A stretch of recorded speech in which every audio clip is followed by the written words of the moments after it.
I was gonna do a Kagi video, but the Indianapolis story is much more interesting. Navy films of carrier action off Saipan in the offensives against the Marianas Islands.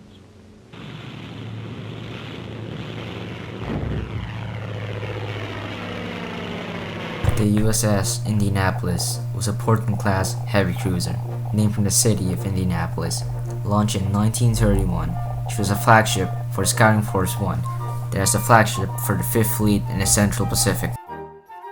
The Indianapolis was one of the two ships the Portland-class treaty cruisers following the Washington Naval Treaty.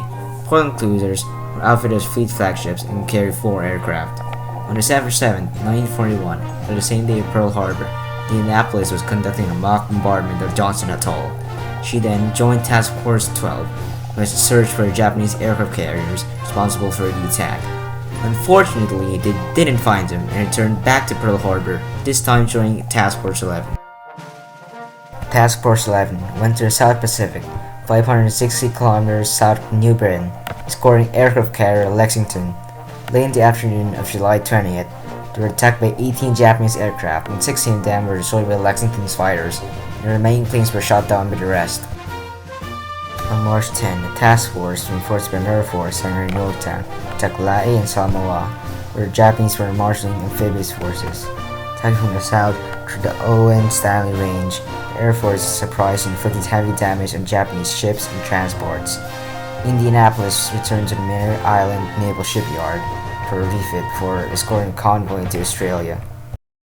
In 1945, after major repairs and overhaul, Indianapolis received orders to undertake a top-secret mission carrying enriched uranium and parts of a little boy. Indianapolis departed from San Francisco to Pearl Harbor at 29 knots. Then she was sent to Guam, where a number of crew completed their tour and were replaced by other sailors, then sailed towards Leyte, where a crew was trained before continuing to aim Battle of Okinawa. At 12:05 a.m. on the 3rd of July, Indianapolis was struck on the starboard side by 2 Type 95 torpedoes, one in the bow and one amidships, from Japanese submarine I-58, captained by Commander Mochisora Hashimoto, who thought he had spotted the USS Idaho. The explosions caused heavy damage, and sailed by the bow 12 minutes later. The Indianapolis rolled over with her stern in the air, then she sank. 300 crewmen out of 1,195 died with the ship.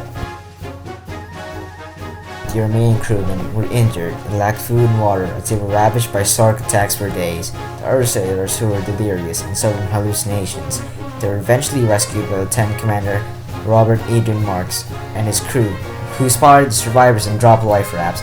His orders not to drop to the water and save the crew. That's exactly what they did, and picked up 56 survivors. Sometime later, the destroyer escorted Cecil J. Doyle, who used his searchlight and instilled hope to those in the water. The Cecil J. Doyle and 6 other ships picked up the remaining crew.